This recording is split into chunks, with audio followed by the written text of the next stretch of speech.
The famous Disney Vault. Many people debate whether or not it's a real thing. Some people, countless people actually, claim that it's simply a marketing gimmick or a term that's used to describe how Disney uses their movies, which is to say that they withhold certain films for the longest period of time to create demand. And they also re-release them very often. Others, however, argue that there is a real Disney Vault. An article from Vice described, I believe it was Vice, maybe Vox, or maybe The Verge, I don't know, they'll have these in them, described a building in Glendale, California, with heavy security that they believe to be the Disney Vault. But I'm here to dispel all those rumors. There is a Disney Vault, and we found it. I have just gotten personal email information. For the first time, any journalist ever is going into the Disney Vault, and it's us, and you're coming in with us into the world-famous Disney Vault. So, let's go check it out.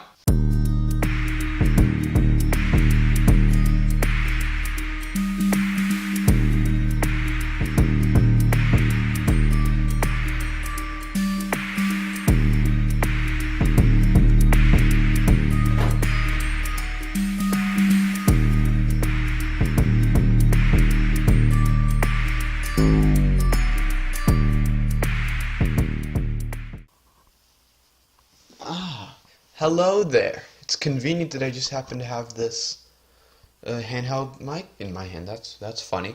Why don't you come in a little bit, friends? Why don't you come in? There we go. Oh. Hello there. That was a totally natural camera movement. Oh yeah. Look, what a beautiful extended take that I've just given you there, ladies and gentlemen. Why don't you come a little more? That's not quite personal enough, is it? There we go. That's a little bit better. Well, I'm just hanging out in my vault, as you do. The movie vault, as I call it. Man, this is some great audio quality we're getting here. Maybe it's good, I don't know. But I'm just hanging out in my vault, you know, just like that famous movie where there was a vault, The Hurricane Heist. There's probably a vault in that movie, right? There's probably a vault in The Hurricane Heist. Look it up. Is there a vault in The Hurricane Heist? We'll find out, but I'm... Corbin reporting in. 600 million. Buffalo. It's all. Buffalo. This is a vault much more powerful. This is the beloved Disney vault that we're here. I found it. It was surprisingly close to my house, just down the road. Oh, why don't you come down a little bit, buddy? There you go. That's a bit more reasonable. So we're here hanging out in the Disney Vault. Very close to my home. I was pretty surprised about that, but we have found the coveted Disney Vault. A lot of people said it was actually figurative and was more of a marketing term that they used to describe how the movies were frequently held before getting DVD releases, but in fact that's not actually what the Disney Vault is. This is the Disney Vault. It's an actual vault with all the stuff Disney does not want you to see, and or does want you to see. We don't really know. I'm still figuring that one out. So I figured, why not? So I guess Disney, this is one, Spider-Man versus Doc Ock. I'm surprised Disney's got this, but Fox merger, let's see. I think this is from Buena Vista Home Entertainment. That is Disney, which is interesting because this was the pre-Marvel days. This is just an episode or 2 or 3 of the Spider-Man animated series that used to air on Fox. So I guess Disney has acquired this, but they also seem to own the distribution rights because it seems like this VHS was made by Buena Vista Home Entertainment. So it's pretty interesting here in the Disney Vault that they've already got this. I guess the Fox assets are coming very, very soon down the pipeline, I would say. So I'm going to expect when we come back to this vault soon, it's just going to be loaded with Fox stuff, which is a shame. But we also have some, it's not only VHS here in the Disney Vault, we have some great CDs. We have, whoa, Alright, I'm not even sure Disney can legally have this. They have Rugrats in the Disney Vault. That's really surprising. Rugrats on VHS. It's Paramount, so it's very surprising. But I guess Disney is just slowly buying everybody. I think this is evidence that Disney is indeed buying Paramount, which means that now it'll be the big four, because it's already now the big five movie studios after the purchase of Fox. Now it's going to be the big four because Disney is making plans to purchase Paramount, which you can tell by this Paramount DVD. That's out of focus there. The Paramount DVD that they have in their Disney Vault that I'm hanging out in this week. I want to say special thanks to the shills, or I'm the shill. Disney are the ones who invited me out here to the lovely Disney Vault. Wrapping paper, DC wrapping paper. Maybe they're buying WB, making the big three now that they're buying Paramount, as we have discovered here today. But yeah, the main attraction here in this Disney Vault is the VHSs. But there are books. We'd like to see some of the books. You want to see some of the books, don't you? Some of the Disney Hyperion published books. Rick Riordan's series with Percy Jackson and the Olympians. We don't have any of the actual Percy. Wait, yeah, those were the original. Then they did like the Romans or something, and then they did the Egyptians, and then they probably did a crossover, I would assume. Chronicles of Narnia, they probably bought that or something. I don't know. They did those movie adaptations. Maybe they own the books. Then Netflix is doing TV adaptations, so we don't really know. Or, I mean, we actually do know. I'm just not one who knows. But we're going to go back to the great VHSs. See what we can remember. Oh, this is one. This is one that I think it's overlooked in terms of movies from the 90s. Correct? Is this 90s? 1988. I always thought this movie was from the 90s. But The Brave Little Toaster. This movie creeped me out, man. All right, this was spooky stuff. This was dark stuff.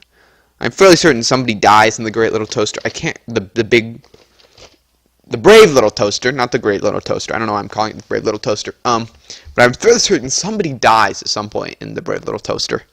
And there's also the sequels, which I would expect to be in the Disney Vault. I mean, you can always hope. Now that was something.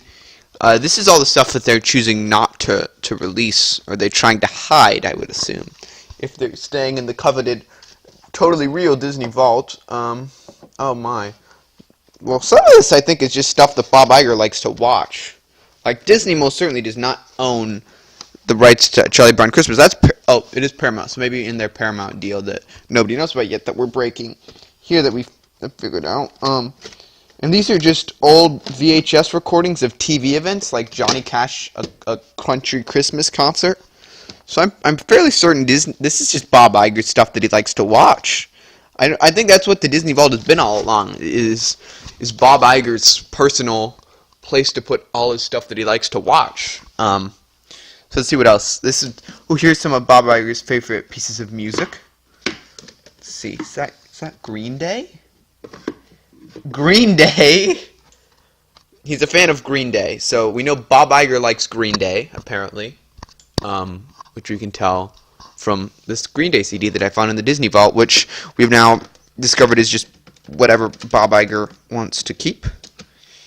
And by the way, we're not going to watch any of this stuff in Disney Vault. Bob Iger, he said I could browse all this stuff, but he said I could not actually watch any of it.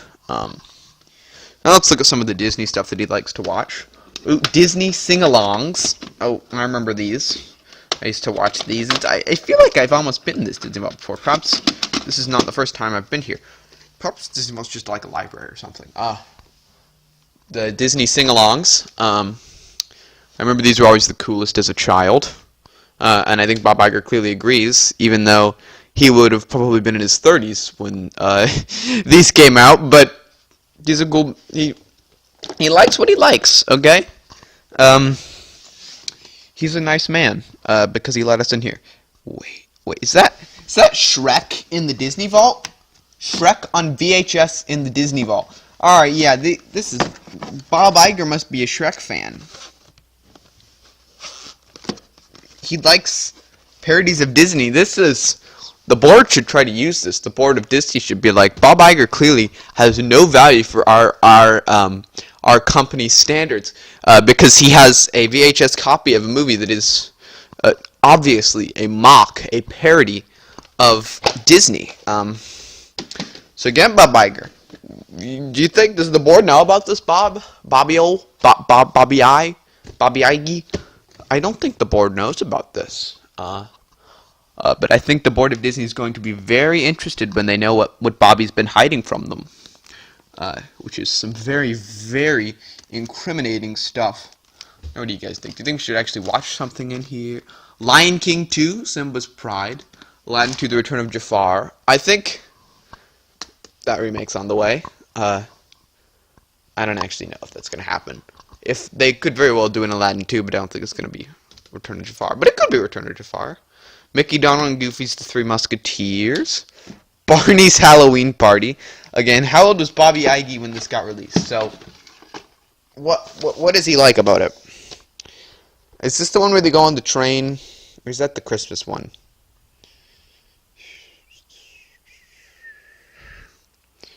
$1983? Can't be 1998 seems to be when that one was released.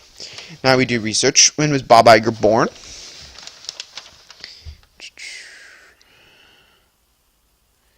I have to use the interwebs here. Bob Iger. Let's Google him. Bob Iger of James Cameron. Can the King? Sorry, we're not talking about Jim. That is. All right. Robert Allen Iger birthday. February 10th, 1951. Alright, so 1951 to 1981, that's 30 years. Plus 7, that's 37 years. He was almost 40 when this movie came out, but he really likes it. So, I guess Bob Iger's a fan of this movie. Let's hope it's nothing weird. I mean, that's only a little bit weird, I would argue. What else does Bobby Iger keep in the Disney vault? Let's see. So, obviously we know he keeps a lot of VHSs, a lot of CDs. Oh, this is cool, Bobby. This is cool. Alright, I'm gonna just try to bring you guys in. No, you guys are not coming any closer.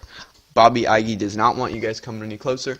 But just out of frame is a Darth Vader telephone. Yeah, no, I'm not bringing that down. All right, here we go. This is Bobby Iger reminding everybody who makes the rules around here, and it's not Bobby Iger. It's her. That one. She's out of focus. Her. Yeah, I really know how to do framing and focus and stuff. I'm so very good at this. I don't know. All right. So again, Bobby Iger. That's what he wants. It's very representative of Bobby Iger, as I call him now. That even he bows down to Elsa. Okay, nobody can come before Elsa anymore.